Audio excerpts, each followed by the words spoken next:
Assalamualaikum warahmatullahi wabarakatuh.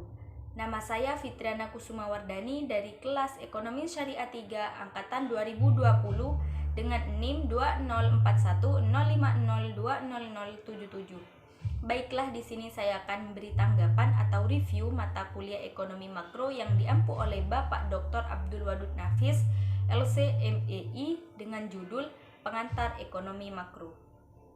Yang pertama yaitu pengertian ekonomi.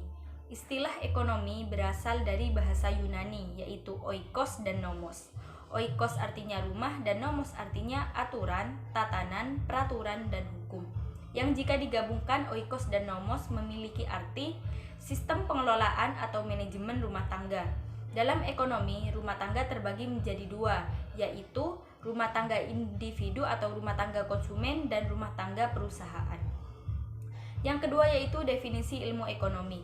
Menurut Adam Smith, ilmu ekonomi adalah sebuah cabang ilmu yang membahas dan mempelajari tentang tingkah laku manusia dalam usahanya untuk mengalokasikan atau mengolah segala sumber daya yang memiliki batasan penggunaan untuk mencapai sebuah tujuan tertentu. Yang ketiga yaitu pembagian ilmu ekonomi. Ilmu ekonomi terbagi menjadi 3 bagian, yaitu ilmu ekonomi deskriptif, ilmu ekonomi terapan, dan ilmu ekonomi teori. Yang pertama yaitu ilmu ekonomi deskriptif. Ilmu ekonomi deskriptif adalah kajian yang memaparkan secara apa adanya tentang kehidupan ekonomi suatu daerah atau negara pada suatu masa tertentu. Contohnya, ekonomi Indonesia pada era Orde Baru, yaitu pada zamannya Bapak Soeharto yang menganut sistem ekonomi kapitalis. Yang kedua yaitu ilmu ekonomi terapan. Ilmu ekonomi terapan adalah cabang ilmu ekonomi yang membahas secara khusus tentang penerapan teori ekonomi dalam suatu rumah tangga produksi. Contohnya, ekonomi perusahaan, ekonomi moneter, ekonomi perbankan, dan lain-lain sebagainya. Yang ketiga yaitu ilmu ekonomi teori. Ilmu ekonomi teori adalah ilmu ekonomi yang membahas gejala-gejala yang timbul sebagai akibat perbuatan manusia dalam usahanya meningkatkan kesejahteraan masyarakat. Contohnya, mempelajari teori untuk menyeimbangkan antara pasar uang beredar dan pasar barang atau jasa yang ditawarkan. Yang keempat yaitu pembagian ilmu ekonomi teori.